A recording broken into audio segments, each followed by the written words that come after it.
Hope you brought your blindfold.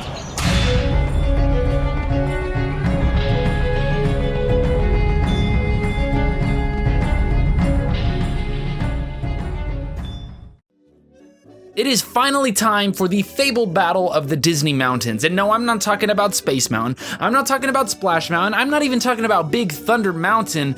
Those are all old news. We're talking about these bad boys. In this corner, Disneyland, California, the Matterhorn bobsleds, a beloved classic. And in this corner, Expedition Everest, Legend of the Forbidden Mountain, over in the Walt Disney World Animal Kingdom in Florida.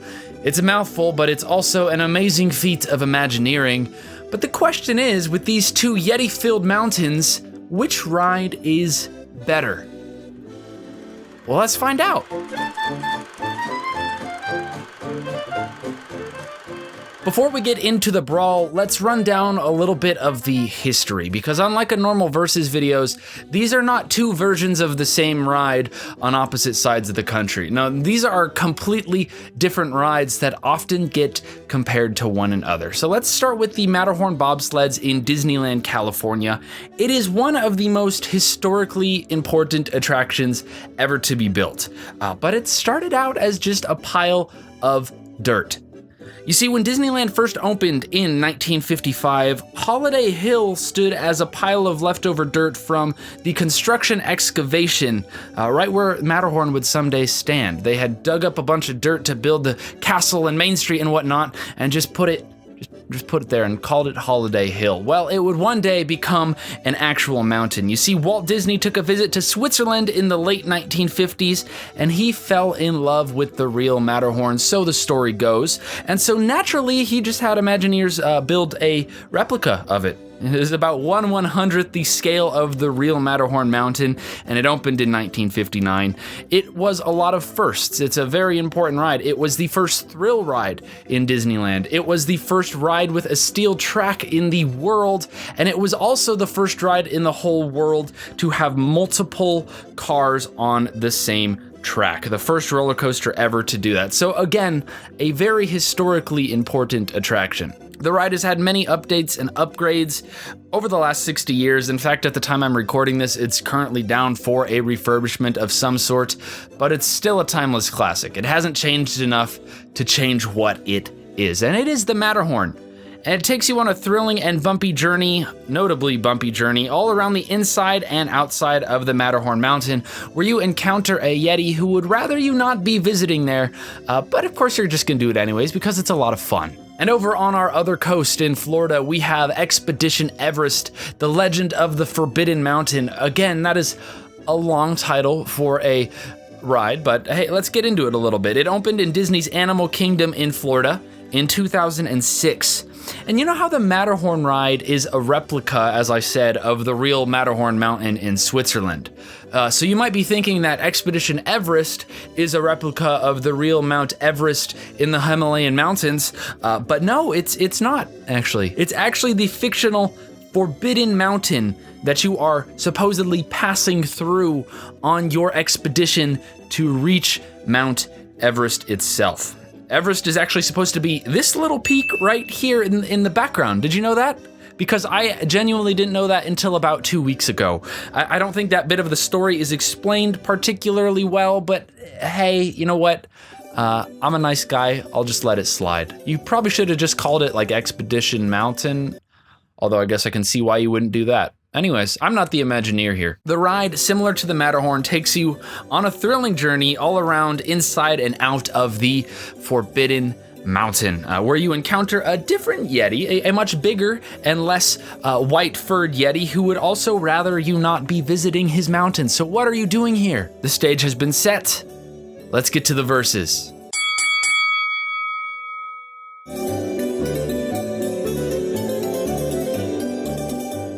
For round one, we'll be looking at the exterior. That is the visual appearance as you approach these two man-made mountains, starting with the Matterhorn bobsleds in Disneyland.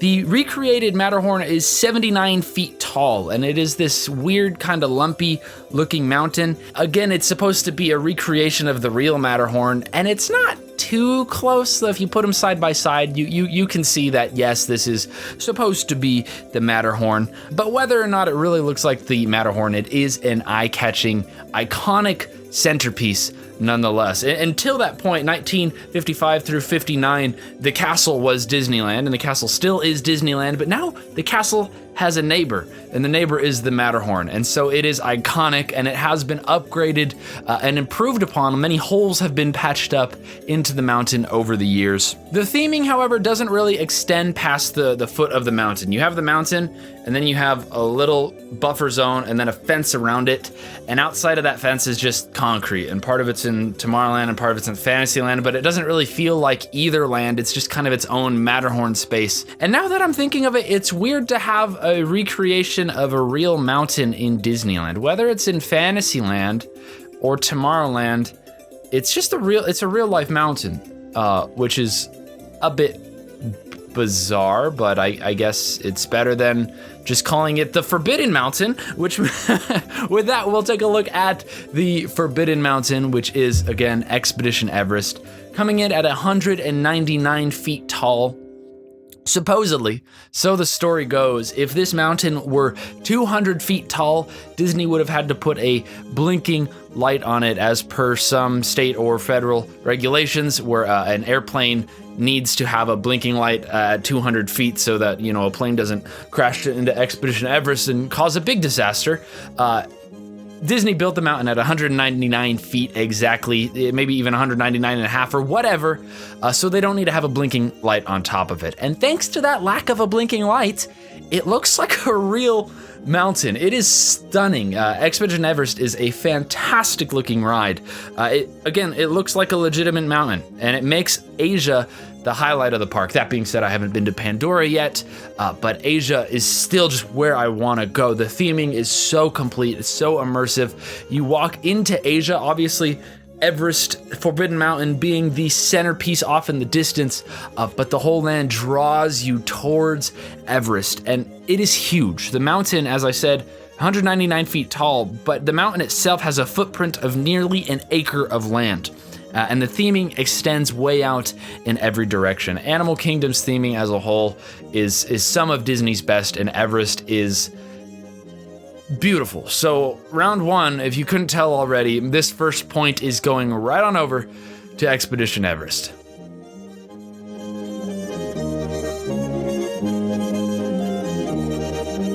Round two will have us looking at the queues of these rides, again starting with the Matterhorn in Disneyland.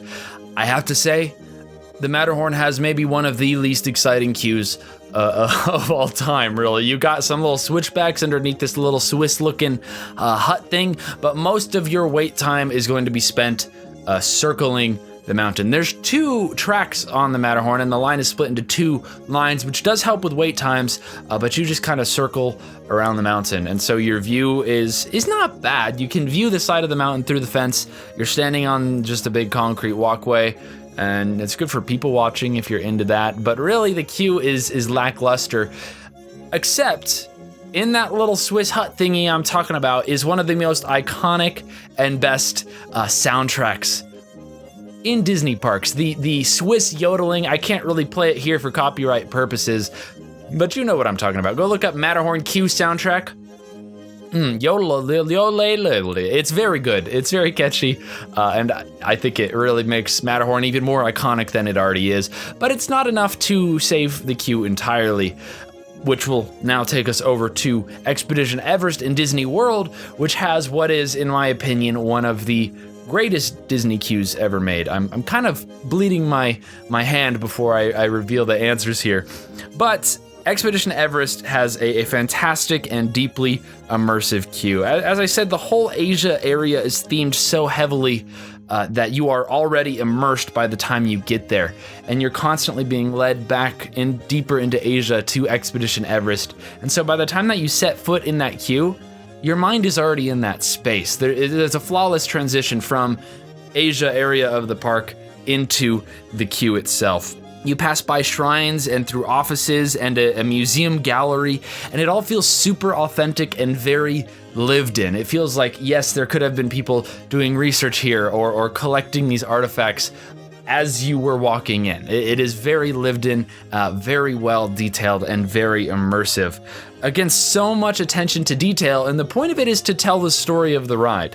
You, apart from that whole Forbidden Mountain part, can pick up what's going on in the ride. You're in a community of researchers, of people who believe and worship this Yeti, or at least revere this Yeti, this fabled Yeti on the Forbidden Mountain. And so there's news clippings, and there's artifacts, and there's pictures and artwork, and all these depictions of the Yeti. And it's really cool. I get excited just thinking about this queue. I want to go stand in line right now, but first I'm going to give round 2's point to Expedition Everest.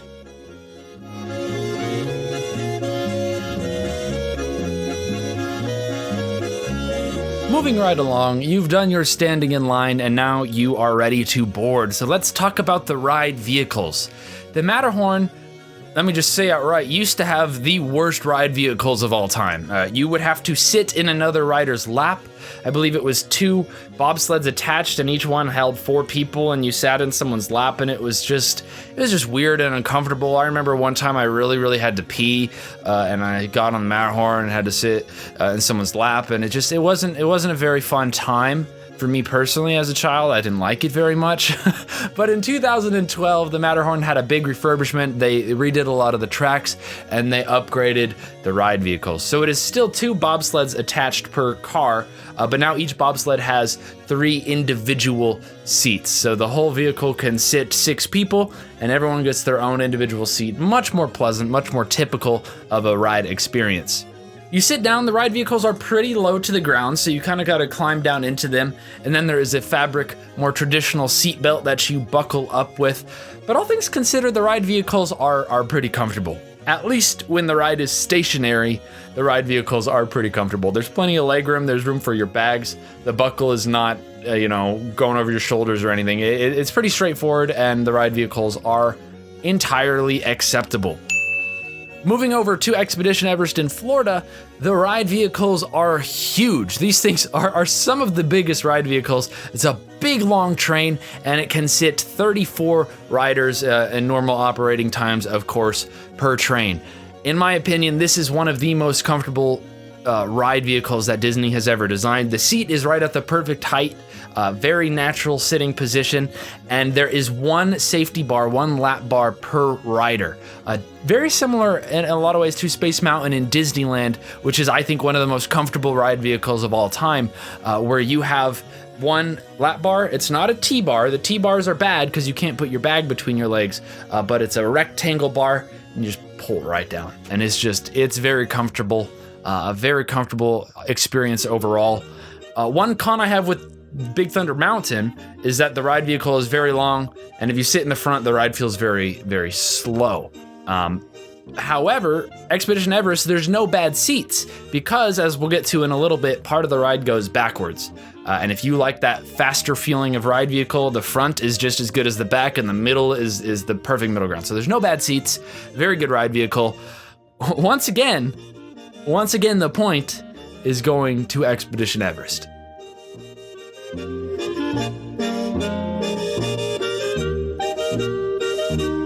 Now, typically in a versus video, this would be the final round, and I would just make it a 2-point round for the ride itself. But I split the ride into 2 key things that are each going to be worth 1 point, because there are some big distinctions. And so first, we're going to be talking about the ride's special effects. Now, the Matterhorn in 2015 had a pretty big renovation where a lot of new effects were added. And let me just tell you a story.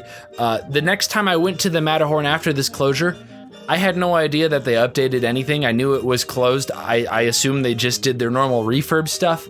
And this ride actually scared me with the new refurbs. This is one of the most recent times in history I can think of where I was actually like, oh gosh, what is happening on a Disney ride? And it was very exciting. Some of the new things they added, some of the special effects in general, going up the lift hill, used to just be pitch black darkness. Nowadays you go up the lift hill and it's still very dark, but there's these sheets of ice on the side of you, and they're very cool, and they're a little bit transparent looking, and very, very loudly, the Yeti is not a sneaky guy. climbs past, runs past the ice on the side of you, and I was like, whoa, the Yeti is there. Like, what is this that I'm looking at? A very cool special effect, as well as in the ride, they replaced the Harold the Yeti animatronics themselves. It's now a very good-looking moving animatronic. He's gonna get you. The old animatronic on Matterhorn just kind of stood there like, "Hi, I'm the Yeti." Maybe he was like this a little more, but this Yeti is very emotive and pretty spooky. Overall, very good special effects. That refurb added a lot to Disneyland's Matterhorn. Expedition Everest also has some great special effects, and I'm gonna try to peel apart special effects from theming, because theming itself is spectacular, but some of Everest's effects include the broken track that you approach, and then the ride vehicle starts going backwards. I think that whole gimmick of getting your track to go backwards is an effect. And then when you're in the cave resetting for the track to go forward again, there's a very cool effect where a shadow, the silhouette of the Yeti, it looks like he's like up the tunnel a ways, is tearing apart tracks and he runs off. It's a pretty cool effect too. It's a way to tease the Yeti that is yet to come. You haven't seen the Yeti yet. First you see his broken tracks, and then you see his silhouette, and finally, the final special effect here is the Yeti himself. And now a lot of you might know where I'm going with this already.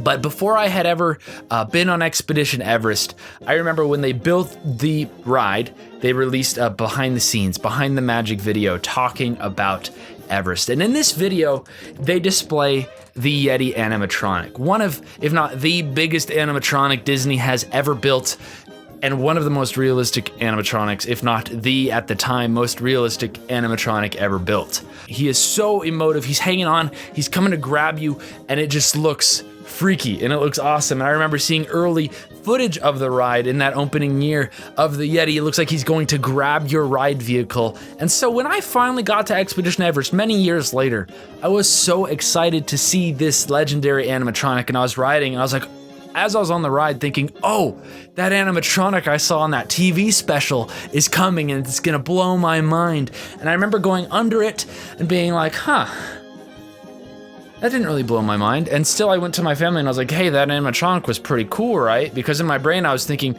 well, it's supposed to be pretty cool. When in reality, yeah, it was supposed to be cool, but the animatronic is turned off. The animatronic was in some way damaged, or in some way damaging the structure of Expedition Everest itself within that first couple months to a year that the ride was opened. And so the Yeti was turned off, put into B mode, where he was stationary. The room was darkened even farther, and he just has fans to blow his fur a little bit and a strobe light on him. Disco Yeti is what we call it. This cursed animatronic that seems like it'll never get fixed, because to fix the Yeti, they need to peel back structurally a lot of the mountain just to get to him, because they built him so firmly inside of there. Something along those lines. Anyways, the guy who designed most of Animal Kingdom, including Expedition Everest, Joe Rohde, one of the greatest Imagineers of all time, is retired, and he's the one who promised to fix the Yeti. Probably not gonna fix the Yeti. And so with that in mind, just because I'm a little salty about Disco Yeti, and I love the 2015 animatronics and updates to the Matterhorn, I'm giving the Matterhorn a point, that is. I'm giving the Matterhorn a point out of my graciousness and goodwill. The Matterhorn's special effects are maybe even sadly better than Everest's are right now, but if they ever fix that Yeti, you better believe me, Everest, you're gonna get that point.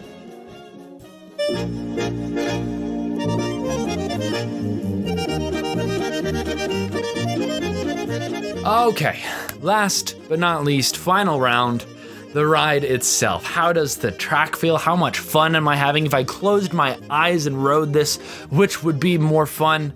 Starting with the Matterhorn, this ride honestly has grown on me a lot in recent years. It used to just be a ride I would do first thing in the morning and then just do it and then not think about it anymore. But the Matterhorn, for whatever reason, has become one of my all-time favorites. It is a very fun ride. That being said, it is not a conventionally good ride. It is extremely bumpy. If you have the slightest bit of back pain, it will be multiplied by one trip through the Matterhorn.